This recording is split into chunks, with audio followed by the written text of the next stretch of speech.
Welcome to a special session with discussion with the writer Fred here at Black Video News in beautiful, sunny San Antonio, Texas. I say that because the last time I was with you, it was rainy San Antonio, Texas, but we finally got rid of the rain. This special session today is to discuss what happened on June 1921, in the Greenwood section of Tulsa, Oklahoma, where Black Wall Street was located. At about 5:45 in the morning on June 1, airplanes flew over this area and began to drop bombs, blowing up buildings, homes, and killing the residents, followed by 7,500 white Tulsans, children and men with rifles and guns that invaded the area and began to shoot and kill blacks indiscriminately. After it was all over, you had over 300 black men and women that were killed. You had 39 blocks of buildings that were destroyed, and Black Wall Street was then just a memory. And the reasons why this happened, well, there's some discussion. Some folks say it was because of Dick Rowland's attacking Sarah Page in the elevator. Well, there's no doubt that happened, but I don't contend that that's the real reason.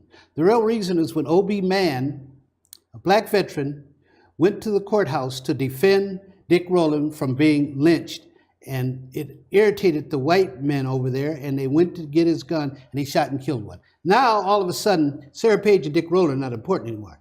This black man in 1921 had the nerve to come across those tracks and shoot a white man. All hell broke loose. And it went on for about 8 hours. And it is probably one of the biggest tragedies that's happened in this country that was blocked and buried, never to be brought up again until one state legislator, Don Ross, in 1990, forced the state legislature to start an investigation into what really happened.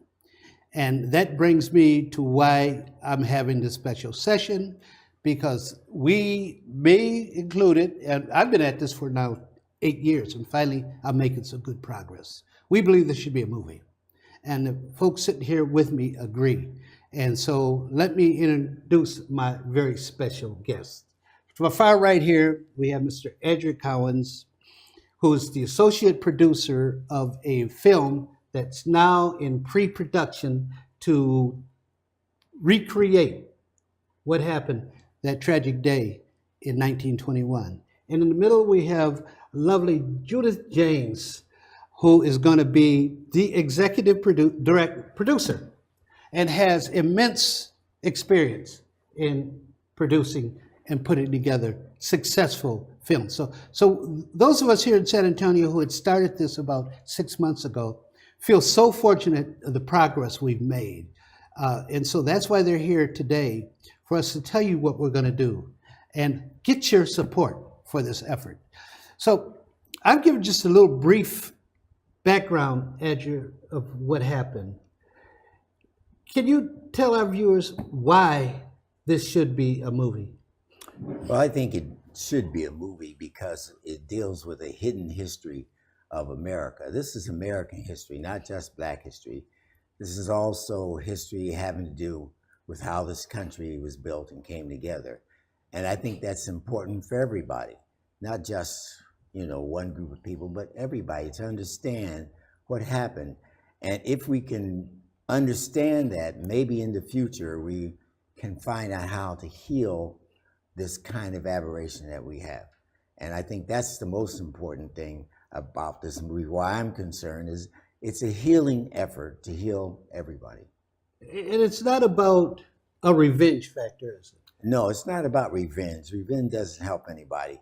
It's more about trying to understand what happened and to heal people with the idea that we can come together even behind a tragedy like this if we understand what happened and begin to come together. Edgar, when we make this movie, and notice I didn't say if, when we make this movie, there's going to be, I'm sure, a lot of our people who are going to consider, well, good, we're showing those suckers for what they were. This is revenge. Is that the way we should look at this whole issue? No, I don't think we should look at this as revenge. It's not about revenge.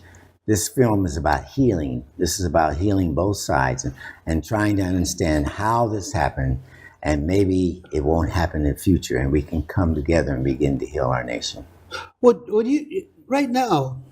There's we're seeing a lot of racism with the introduction of Trump in the presidency, and he's opened the door for these folks to crawl back out.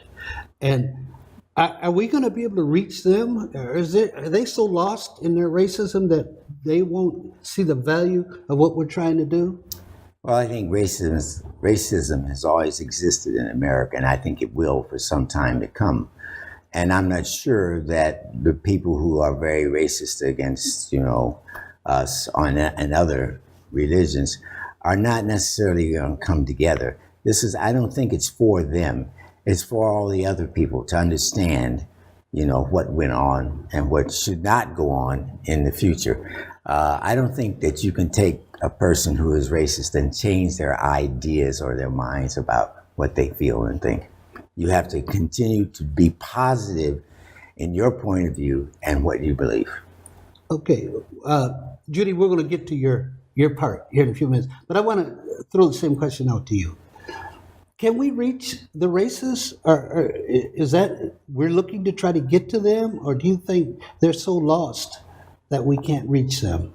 I agree with Andrea about the healing, and this is for everyone. Yeah. But I'm trying to see if there's that group. Those are the ones we should get to, but is it possible? It's possible, but it is very hard, and we all know this from having been in a discussion, a nice discussion with somebody that's just impossible. Mm-hmm. But we have to keep trying. No matter how discouraged, cynical, whatever those words are, we got to keep trying. And we are trying with this project. It's one of the audiences that we hope to get to. For instance, we're going to go theatrical with this picture. We're not going to go HBO or Showtime, which narrows it down to who it goes to. Okay. The more affluent majority communities that watch HBO, but we need it out there. We want it out there because you can see this was insane. The situation in Tulsa, Greenwood, it was insane. What were they doing? So we need to talk about that, and we need to keep talking about the insanity, stupidity of racism. Right, yeah. I remember early after Adger had introduced you to me, which I want to thank Adger for doing that, because you've been a gold mine to what we want to do. I'm serious about that, yeah. And you told me, Fred, we don't want this to anger blacks, and we don't want this to anger whites. That's a heck of a medium to try to reach, isn't it? Well, as you know, because I talk to you often about the art of screenwriting, which is different than novels. So we talk a lot about how you position the information in the script, and it's an emotional, visual medium. It's not written. So we're working on not making you say at the end, God, I'm going to get those guys that did that. No, it's about understanding each other and where we came from. We have, pre-Trump, a great country with a great testament and its own history to live up to and to correct. But we have the opportunity now, and using this film, to say, look at this, carried out to this extreme. What were they thinking?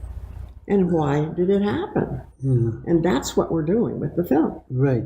I'm deviating just a little, but I do it all the time on my show. How can we go from an America that elects an Obama to an America that elects a Trump? I mean, it just seems like 360 degrees back around. It's not like it's the same America anymore. Am I wrong? No, I agree with you. No, I think it's still the same America, but you have to understand in America that they use images and publicity and they promote, and people a lot of times believe what they see on the television or hear on the news. You know, they're programmed. They don't know necessarily that they're programmed. When I was in Brazil and I saw information that came to Brazil about America, it was totally different. You know, so we are to a certain extent programmed by what we see. And a lot of times people believe in that. And I think this last election, visual information had a lot to do with it. So were these folks lying in wait, just waiting for their leader? Were Trump supporters just waiting for Trump? Yeah, waiting, lying in wait. So, okay, now we're back to let's make America great again. Let's lynch those black folks. Let's throw them in jail, you know, when they really shouldn't be in. Let's put them in maximum security at the age of 83. You can find instances of that absurdity all the way through the Trump period now. But we have to remember some of that was influenced by fake news. Some of that was influenced by hacking. We know better. We know better. And we need to do things like we're doing with this movie to help the understanding on its way. And we also need to not elect Trump again. But we're learning. Each time here we're learning. And I go back to my statement about the testament of our country is compelling. And it's a miracle. The United States of America has been a miracle. Let's get it back. And we get it back by working in each our own way. This film is a strong foundation to re-examine our way of being. Okay, getting back to the film. When we come back from our break, I would like for you to talk about just how difficult it is to make a film. We'll be right back with you. 40% of food in America is never eaten. Marie, you have prediabetes. Prediabetes? I don't have time to eat right or exercise. I'm a busy mom. Oh, you're a busy mom. Yeah. This is great news. Busy moms never get prediabetes. Wait, what? Let me just... Yeah, this is all the people at risk for prediabetes, and way over here, busy moms. No?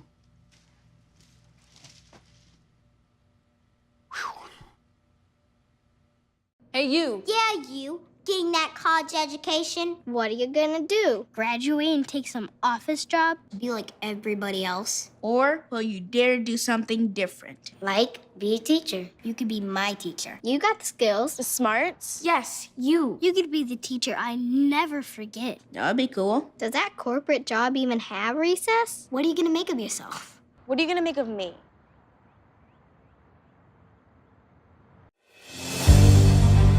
I've just been in an accident. What am I supposed to do? Before you act, let me attack. I'm Nathaniel Mack. Call today, 333-MAC. You don't pay unless we win.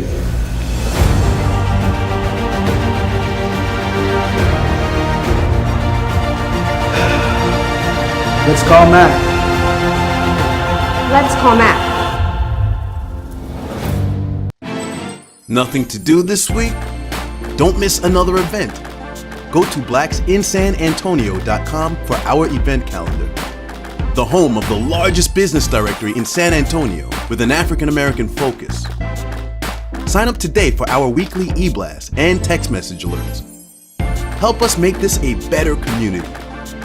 Connect, empower, grow. Welcome back to a discussion with writer Fred. And we're into a heck of a great discussion. And we're going to shift a little now and get right down to the mechanics.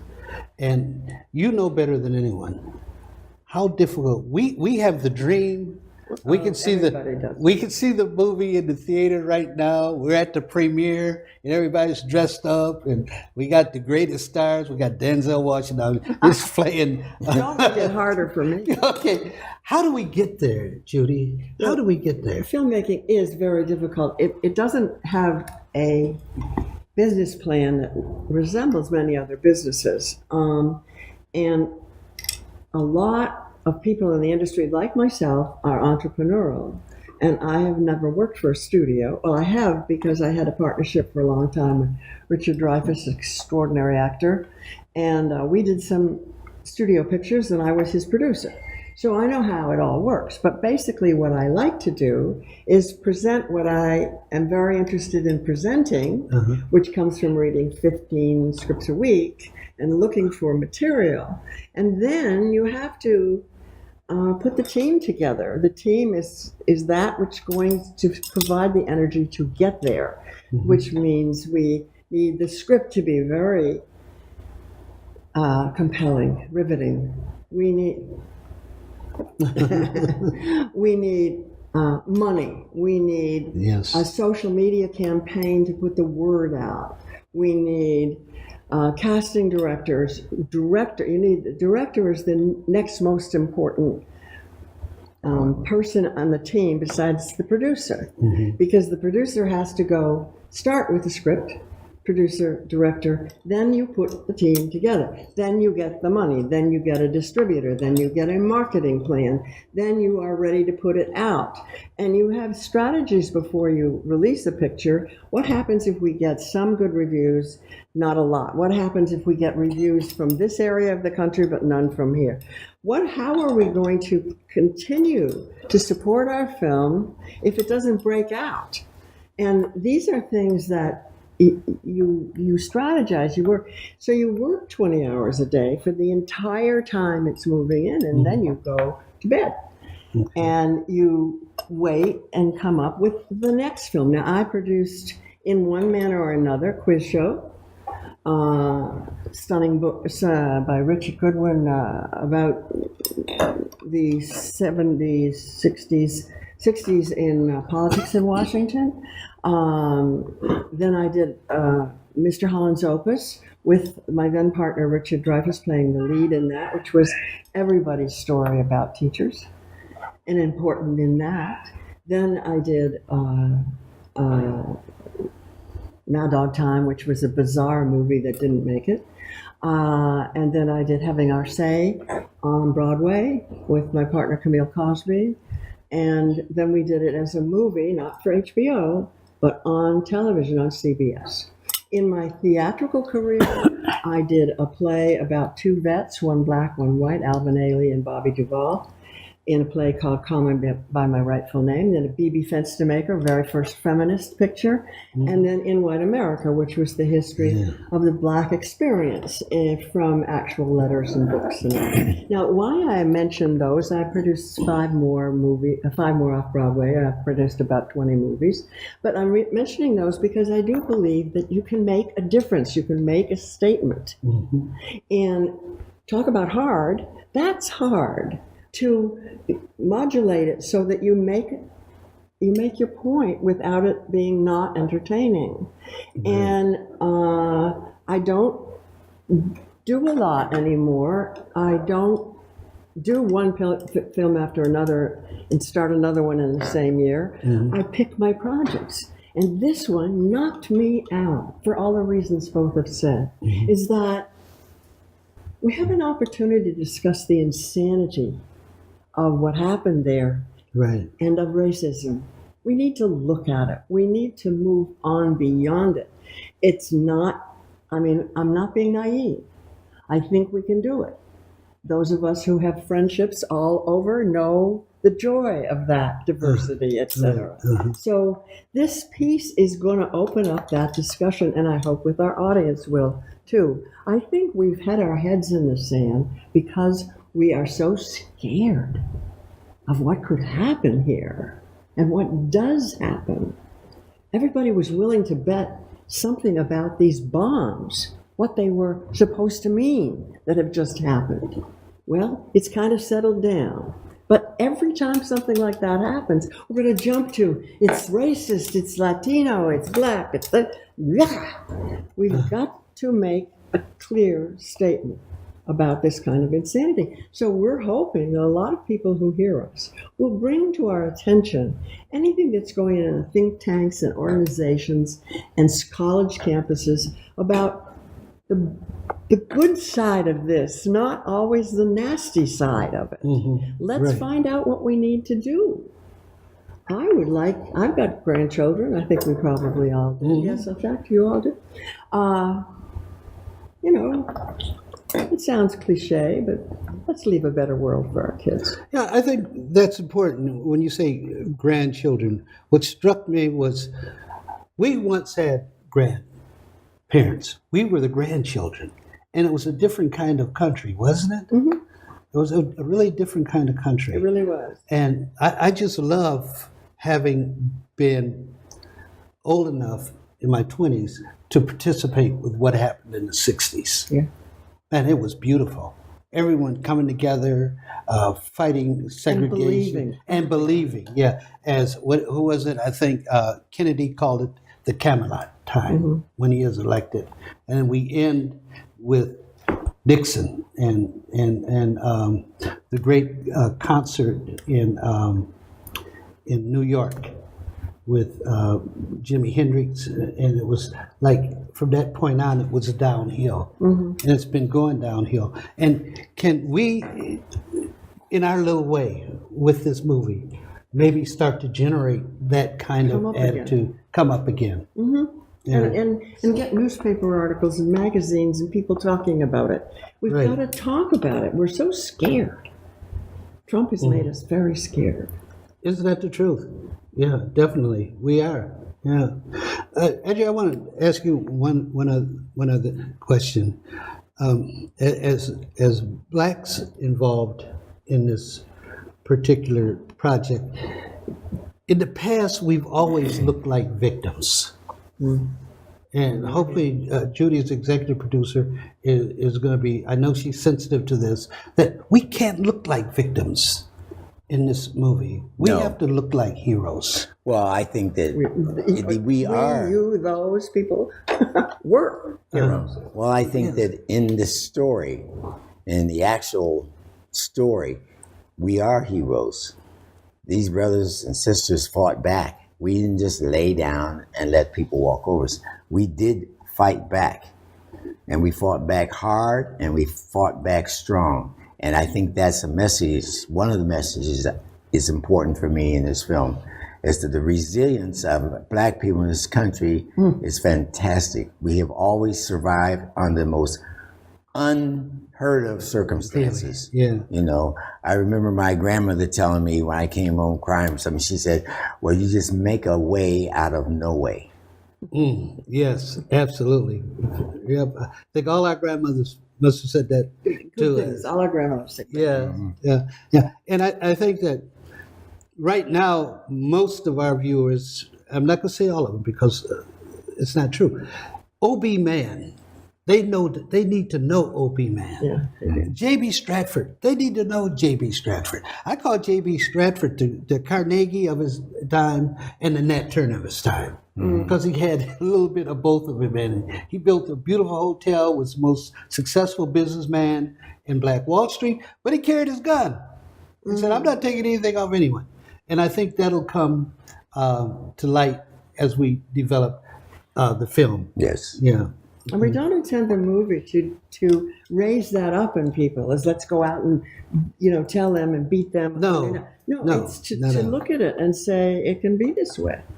It doesn't have to be tragedy. It was tragedy at that time, but it doesn't have to be. Right. There's something about our American Testament that has a dark side as well as a joyful side. Yeah. We need it. I've done a blog that I'm getting ready to put up on Writer's Blog. It says, make way for the real America. And the ideal America has to step aside. And the real America is what?